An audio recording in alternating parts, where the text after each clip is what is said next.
Au compte du ministère de l'Agriculture, des Ressources animales et halieutiques, le Conseil a adopté 3 rapports. Et le premier rapport est relatif au décret portant statut particulier de la société d'État dénommée Faso Goulgo, qui a été créée au Conseil des ministres du 20 novembre dernier, suite à la nationalisation de la société SOPAM. Et cela vise à doter cette nouvelle société des organes de gouvernance nécessaires à son bon fonctionnement. Le deuxième rapport est bien sûr relatif également au décret portant adoption des statuts particuliers de la société Faso Kosam,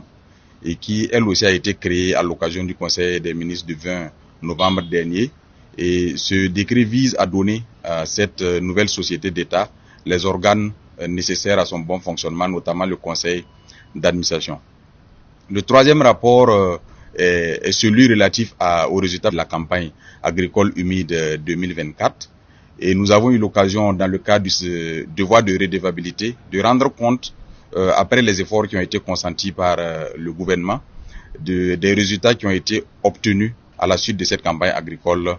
humide. Cette campagne s'est déroulée, il faut le rappeler, dans un contexte marqué par une pluviométrie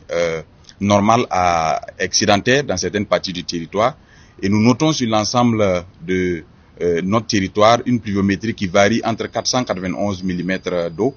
et 1710 mm à certains endroits. Cette pluviométrie a permis, bien sûr, en plus des autres facteurs de production, d'avoir une production assez importante au cours de cette campagne agricole. La campagne s'est également déroulée dans un contexte marqué par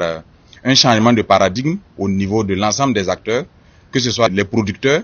et qui ont compris la vision de son excellence le président du Faso, qui se sont engagés, qui ont emblavé des superficies qui ne l'étaient pas depuis plusieurs années, et qui ont suivi également les conseils des différents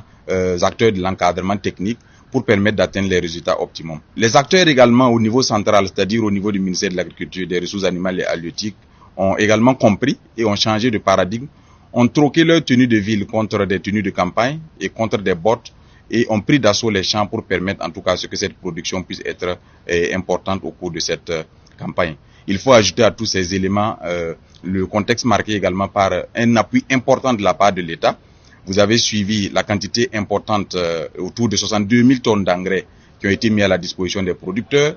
les brigades de mécanisation agricole qui ont été mises en place au niveau de chaque commune pour permettre de faire des labours gratuits au profit des populations. Il y a également des aménagements qui ont été réalisés de manière exceptionnelle, soit en collaboration avec les producteurs, mais également avec l'accompagnement des entreprises. L'ensemble de ces facteurs a permis d'avoir, en tout cas pour cette campagne agricole humide, des résultats assez inédits. La campagne présente bien sûr un résultat excédentaire et comparativement à la campagne dernière, nous avons un accroissement de près de 900 000 tonnes de céréales en ce qui concerne le bilan céréalier. La campagne 2023 avait un résultat de 5 147 000 tonnes de céréales produites sur notre territoire. Et cette année, dans la présente campagne agricole humide, nous avons une production qui est évaluée à environ 6 077 000 tonnes de céréales. Cela est véritablement important et représente un accroissement de près de 18,07% par rapport à la campagne antérieure et de 21,4% par rapport à la moyenne des campagnes des 5 dernières années. Pour le bilan relatif à des cultures qui sont assez importantes pour notre pays, notamment le riz et le maïs, qui sont des produits de grande consommation, il faut noter que nous avons eu un accroissement substantiel des résultats à ce niveau, comparativement aux années antérieures. Pour exceptionnellement le riz, nous sommes à un taux d'accroissement de près de 33% par rapport à la quantité de riz produite en 2023, qui était d'environ 500 000 tonnes. Et cette année, nous sommes à 675 000 tonnes de riz qui ont été produits sur notre territoire. Cette quantité reste bien sûr insuffisante au regard de la consommation nationale qui tourne autour de 1 million de tonnes. Et les défis et les enjeux qui se présentent à ce niveau ont été pris en compte par le gouvernement qui a également donné des instructions. Quant au maïs, nous sommes passés plus de 1 900 000 tonnes en 2023 à 2 377 000 tonnes pour l'année 2024. Ce qui représente un accroissement de plus de 300 000 tonnes, environ 400 000 tonnes en termes de maïs. Et cette production couvre entièrement les besoins du Burkina Faso en termes de consommation, aussi bien pour la consommation humaine que la consommation animale et pour le maïs. Nous attendons donc à ce niveau qu'il y ait une baisse des prix assez substantielle du coût du maïs sur le terrain. En ce qui concerne les autres cultures vivrières, notamment le voinzou, l'igname, la patate douce, nous avons également un accroissement assez substantiel qui va de 16,46% contre la production de 2023, environ 34,49% pour la production de la moyenne des 5 dernières années. Les autres cultures de rente, nous avons une production annuelle cette année qui tourne autour de 1 981 797 tonnes et cela représente une hausse de 11,17% par rapport à la production de 2023 et de 21,14% par rapport à la production, la moyenne des 5 dernières années. Le bilan céréalier global présenté est positif pour la plus grande partie de nos régions. Nous avons 4 régions qui sont déficitaires, une région qui est en équilibre et 8 régions qui sont excédentaires. Pour les 4 régions déficitaires, c'est la région du Nord, la région du Sahel, la région du Centre-Nord et la région du Centre. Pour les 3 premières régions, c'est certainement lié à des facteurs sécuritaires qui n'ont pas permis à ce que l'ensemble des superficies puissent être exploitées. Et pour la région du Centre, cela est lié à la diminution des superficies emblavables et comparativement à la population qui existe au niveau de cette région. Nous avons 8 régions excédentaires au niveau desquelles la production a été assez suffisante. Les forces de défense et de sécurité ont également pris des mesures pour permettre aux populations de récolter et je pense que les récoltes faites à ce niveau vont permettre d'équilibrer sur l'ensemble du territoire national. Face à cette production qui est assez importante et pour garantir un niveau de prix qui soit accessible à l'ensemble des consommateurs, il y a un certain nombre de mesures qui ont été prises par le gouvernement.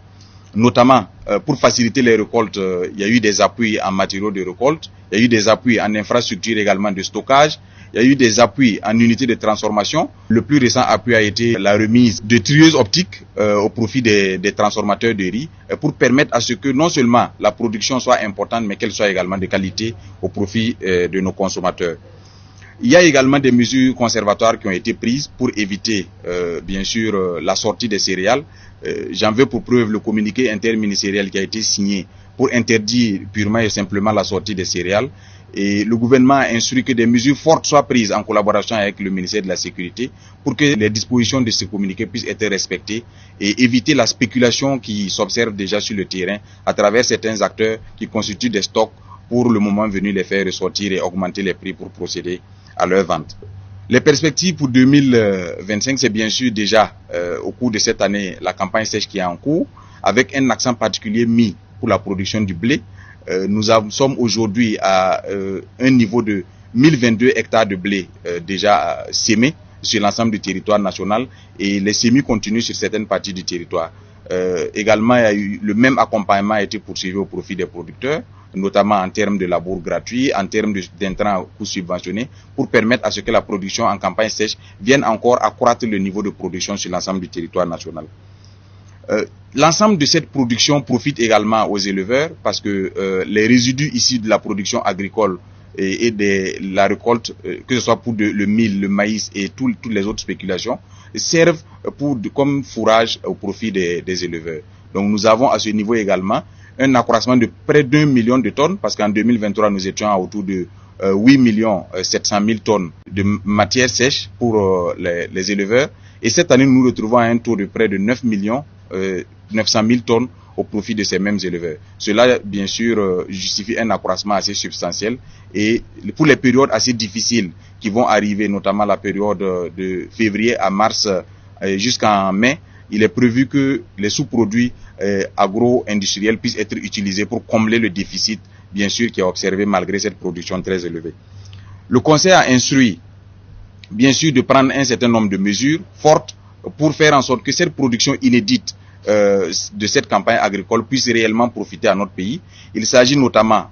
d'instruire la SONAGES pour que les magasins soient mis en place au niveau de chaque commune en vue d'absorber la production excédentaire qui est faite au niveau de ces différentes communes et garantir une maîtrise des prix et éviter la spéculation afin de faire de la péréquation lorsque les moments les plus difficiles vont arriver. Il a également été instruit de renforcer le contrôle des prix à travers bien sûr le ministère des Commerces et de renforcer la surveillance aux frontières avec la collaboration des forces de défense et de sécurité pour éviter les sorties des céréales.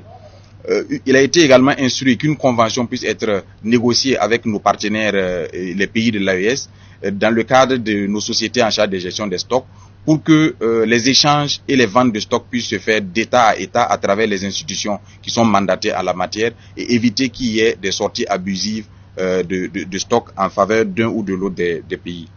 Il y a également, bien sûr, de la mise à disposition de la SONAGES de moyens nécessaires pour lui permettre de jouer son rôle pleinement et d'assurer une conservation assez importante de ses stocks tout au long de l'année en attendant la campagne humide à venir. Il a également été recommandé la mise en place avec la SONAGES d'un mécanisme qui va permettre pour l'ensemble des cultures de rente de pouvoir faire des acquisitions importantes pour éviter les sorties des produits de cette culture-là et permettre à l'ensemble des industries implantées sur notre territoire de pouvoir en bénéficier et de pouvoir garantir un niveau de prix qui soit rentable au cours de toute l'année en attendant la prochaine campagne agricole.